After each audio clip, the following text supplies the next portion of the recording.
সকালটা শুরু করলাম দেখো গাছের ফুল তোলা দিয়ে। তো ভগবানের চরণে এই ফুলগুলো নিবেদন করব। আর গাছে ফোটা ফুল দিয়ে পুজো করতে কিন্তু বেশ ভালোই লাগে। আর এই গাছগুলো একদমই ছোট ছোট টবে বসানো। টগর ফুল গাছ সাধারণত বড়ই হয়। আমার বাড়িতে মানে আমার নিজের বাড়িতে অনেক বড় টগর ফুল গাছ আছে, আর সেখানে এত ফুল হয় যে পুজো দেওয়ার জন্য এত সুবিধা হয় যে কি বল। তো দেখো পুজো টুজো দিয়ে চলে আসলাম এবার খাওয়া দাওয়ার তোড়জোড় করতে। আর আজকে ব্রেকফাস্টে কিন্তু খুব একটা ঝামেলা নেই। আজকে ব্রেকফাস্টে সেরকম কিছু করতেই হয়নি, কারণ দীপঙ্কর খেয়ে নিয়েছে হচ্ছে চিড়ে দিয়ে দই, আর ডিঙ্কা আর মাম্মাম জল দিয়ে বিস্কিট খেয়ে নিয়েছে। আর আমি এখানে দেখো মুখরোচকভাবে আমার জন্য বানিয়ে নিচ্ছি একটু মুড়ি মাখা। আর এরপরে তোমাদেরকে একটা জিনিস দেখাই, সেটা দেখতে পাবো ভাবতেই পারিনি। দীপঙ্কর চিড়ে খেয়েছিল বললাম, তো সেই চিড়ে ভেজানোই খানিকটা হচ্ছে জানলা দিয়ে বাইরে ফেলে দিয়েছিল। ওই দিকটা আর কি নোংরা ঝুংরাই ফেলা হয়। তো একটা বড় ইঁদুর এসে দেখো সেই চিড়েগুলো টুক করে খাচ্ছে, আর আমি সেটাকে একটুখানি ক্যামেরা বন্দি করতে গেলাম, তো আওয়াজ পেয়েই কিন্তু ও চলে গেল। আর এরপরে চলে আসলাম দেখো একদম বিকালবেলা, অনেক জামা কাপড় কেচেছিলাম, তো সেগুলোই দেখো একটু তুলে নিচ্ছি। হ্যালো বন্ধুরা, কেমন আছো তোমরা? আশা করছি অনেক অনেক ভালো আছো। আর ব্লগ উইথ দিদি চ্যানেলে তোমাদেরকে অনেক স্বাগত। গুড আফটারনুন সবাইকে। এখন বাজে হচ্ছে ঘড়ির কাঁটায় প্রায় 5:30। তো এখন থেকেই তোমাদেরকে সঙ্গে নিয়ে আজকের ব্লগটা স্টার্ট করছি। তো প্রত্যেক দিন মর্নিং রুটিনটা শেয়ার করি। আজকে ভাবলাম যে সন্ধ্যাবেলার রুটিনটা বিকাল থেকে রাত পর্যন্ত আমি কি করি, তো সেটাই তোমাদের সাথে শেয়ার করি। কেমন লাগবে সেটা জানি না, তবে ভালো লাগলে অবশ্যই তোমরা কিন্তু জানিও, খারাপ লাগলেও জানিও। অবশ্যই আমি খারাপ লাগাগুলোকে ভালো লাগায় পরিণত করার চেষ্টা করব।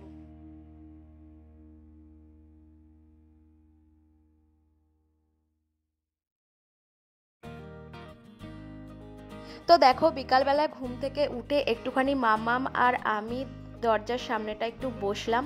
বেশ ভালো হাওয়া দিচ্ছে, তো সেটাই উপভোগ করছি আর ঠান্ডা ঠান্ডা জল খাচ্ছি।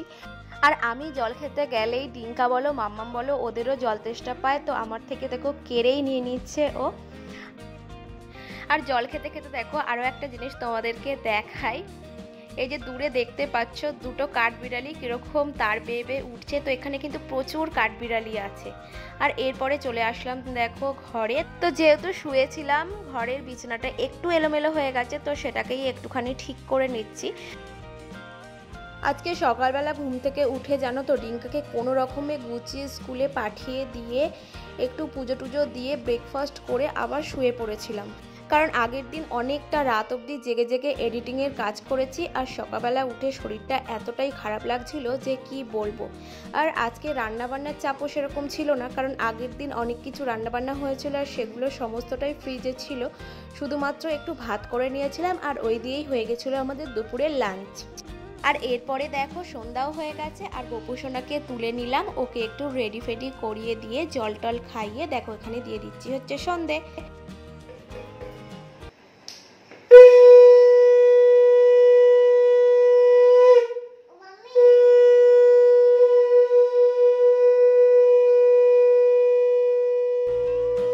আর এরপরে দেখো আমি একটুখানি জব করে নিচ্ছি। তো আমি জব করতে করতে যে মন্ত্রটা বলি তোমাদের সাথে শেয়ার করছি, সেটা সবাই করতে পারে, ভীষণই উপকৃত একটি মন্ত্র। তো সেটা শুনে নাও। ওম নমঃ শিবায় শক্তি রূপে গুরু পীরানন্দম নমঃ ওম। এটা কিন্তু সবাই করতে পারো, ভীষণ ভালো পজিটিভ এনার্জি কাজ করে।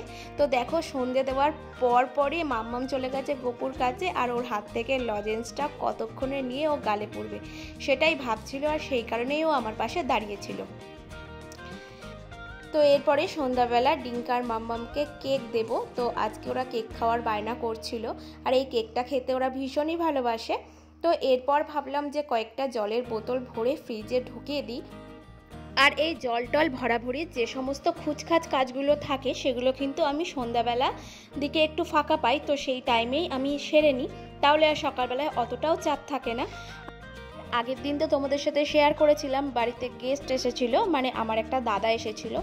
তো কিছু বাসনপত্র বের করেছিলাম, সেগুলোই আর কি মুছে পরিষ্কার করে আবার ঢুকিয়ে রাখবো, কারণ এগুলো সচরাচর সরা হয় না।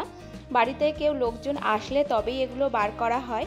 তো সেগুলোই ভাবছি ভালো করে মুছে ঢুকিয়ে রাখবো, কারণ আজকে সারাটা দিন প্রচুর ফাঁকি মেরেছি, মানে ঘুমিয়ে ঘুমিয়ে কাটিয়েছি। তো সেই সমস্ত কাজগুলো এখনই ঠিকঠাকভাবে করে নিতে হবে। আর এই কাচের বাটিটা আমি কিন্তু একটু পেপার মুড়িয়ে রেখে দিচ্ছি, কারণ যদি অন্য বাসনের সাথে ঠুক করে লেগে যায় ভেঙে যাওয়ার চান্স থাকে। তো পেপার মুড়িয়ে ভালো করে সুন্দর করে গুছিয়ে রাখছি। দেখো, তো কাজবাজ মোটামুটি কমপ্লিট করে চলে আসলাম হচ্ছে ডিঙ্কাকে পড়াতে। তো ওকে কাজকর্ম দিয়ে সামনে দেখছো প্রচুর জামা কাপড় ভর্তি রয়েছে। তো সেটার একটা কারণ আছে, এগুলো ব্যাগের মধ্যে ভরবো, কারণ আগামীকাল যাব হচ্ছে নিজের বাড়িতে, ভীষণই এক্সাইটেড সেই কারণে। আর এগুলো আমি রাতের বেলাতেই গুছিয়ে রাখছি, কারণ সকালবেলা না হলে কাজ টাজ করে, আর সকালবেলা তো ডিঙ্কাকে স্কুলে পাঠাবো, স্কুল থেকে এই বাড়ি এসে তারপরে হচ্ছে আমরা বেরাবো। তো সেই কারণেই অনেক কাজ থাকবে। তো ভাবলাম যে ঠান্ডা মাথায় এগুলো বসে বসে আমি এক ফাঁকে গুছিয়ে রাখি, ওদিকে ডিঙ্কাও হোমওয়ার্কগুলো করতে থাকুক।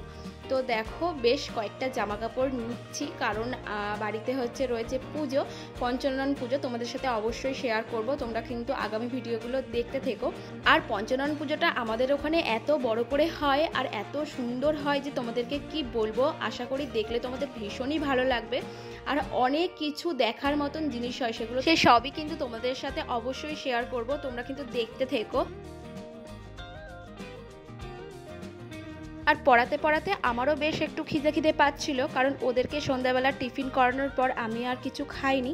তো সেই কারণেই দেখো একটু মিষ্টি নিয়ে চলে আসলাম, যেটা আমার আর ডিঙ্কার ভীষণই প্রিয় একটা খাবার, অল টাইম ফেভারিট বলা যেতে পারে। তো একসঙ্গে দেখো 3টে কাজ করছি, ডিঙ্কাকে পড়াচ্ছি, জামা কাপড় গোছাচ্ছি, আবার খাওয়া দাওয়াও হচ্ছে। তো যেহেতু আগামীকাল বাড়ি যাব সেই কারণেই হচ্ছে ডিঙ্কাকে পড়াতে পড়াতে জামা কাপড়গুলো গোছাচ্ছিলাম।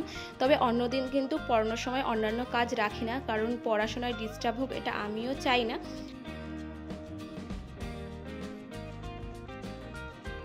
এরপর চলে আসলাম দেখো রাতের রান্না করতে। একদম সিম্পল হালকা খাবার করেছিলাম আজকে রাতে। তো ডাল সিদ্ধ করেছিলাম, আর আলু ডিম ভাজা, আর ভাত করেছিলাম। তো ঘি দিয়ে গরম গরম ভাতের সাথে কিন্তু বেশ ভালোই লাগে। আর রাতের বেলা খুব একটা ভারী খাবার খেতে ভালো লাগে না, হালকা খাবারই বেশ ঠিক আছে। আর বিগত কয়েকদিন ধরে এত রিচ খাবার হচ্ছে, মাছ মাংস একসাথে এত পরিমাণে হয়ে যাচ্ছে যে আর যেন ওইসব খেতে ইচ্ছাই করছে না। আর আমি তো ভেবেছিলাম শুধু আলু ভাজা করব, তো দীপঙ্কর এসে বলল যে আলুর সাথে একটু ডিম ভাজা করো। আর এরপর দেখো খাওয়া দাওয়া সেরে আমি কিন্তু বাসনপত্রগুলো একবারে ধুয়ে মেজে রাখছি, কারণ বাসনপত্রগুলো আমি কিন্তু রাত্রে জমিয়ে রাখি না, রাতের কাজটা রাতেই সেরে রাখি। সকালবেলা ঘুম থেকে উঠে ওই এঁটো বাসন ধরা একদমই ভালো লাগে না। আর খাওয়া দাওয়ার পরে প্রত্যেক দিন আমি যে কাজটা করি, যেটা না করলেই নয়, এই যে ব্রাশ করা। রাতের বেলা কিন্তু আমি ব্রাশ করে তবেই ঘুমাই, তোমরাও কিন্তু রাতের বেলা ব্রাশ করে ঘুমাবে, এটা কিন্তু দারুণ উপকারী একটা জিনিস, খুবই ভালো স্বাস্থ্যের জন্য। আর বাচ্চাদেরও কিন্তু এটা অভ্যাস করা উচিত, কারণ আমরা দাঁত থাকতে দাঁতের মর্ম দিই না, তো দাঁত থাকতে থাকতেই আমাদেরকে আর কি দাঁতের মর্ম দিতে হবে। যাই হোক, অনেক বকবক করে ফেললাম। এরপর দেখো চলে আসলাম হচ্ছে আয়নার সামনে, তো চুলটাকে আঁচড়িয়ে বেঁধে রাখবো। আর ডিঙ্কা মাম্মাম তো ওইদিকে একদম খেলা শুরু করে দিয়েছে, কারণ ডিঙ্কার পড়াও হয়ে গেছে। আর দুজন মিলে এত চিৎকার চেঁচামেচি করছে যে তোমাদেরকে কি বলবো, মনে হচ্ছে কাজবাজ সেরে আর কি কতক্ষণে ওদেরকে নিয়ে ঘুম পাড়াবো। তো এমনি ডিঙ্কা অনেকটা রাত পর্যন্ত জেগে থাকে। আর আমার কাজবাজ প্রায় হয়েই গেছে, শুধুমাত্র নিজের কিছু কাজ বাকি রয়েছে, তো সেটাই আর কি সেরে নিচ্ছি।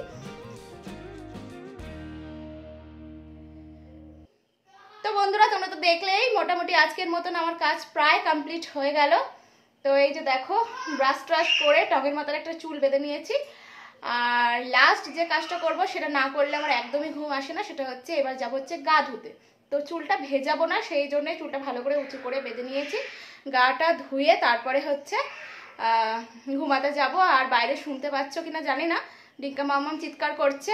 গাটা ধুয়ে এসে তারপরে হচ্ছে ওদেরকে ঘুম পাড়াবো। তো চলো তাহলে আজকের মতন এই পর্যন্তই। ভিডিওটা কেমন লাগলো অবশ্যই জানিও, যদি ভালো লেগে থাকে একটা লাইক করে দিও, আর একটা সাবস্ক্রাইব করে আমার চ্যানেলের পাশে থেকো প্লিজ। দেখা হচ্ছে আবার নতুন কোনো ব্লগের সঙ্গে, ততক্ষণ পর্যন্ত তোমরা খুব খুব ভালো থেকো, সকলকে ভালো রেখো। আর অবশ্যই আমাকে সাপোর্ট করো, আমার চ্যানেলটাকে সাবস্ক্রাইব করে দিও প্লিজ, তোমাদের সাহায্য ছাড়া তো কোনোভাবেই এগোনো সম্ভব নয়। তাহলে আজকের মতন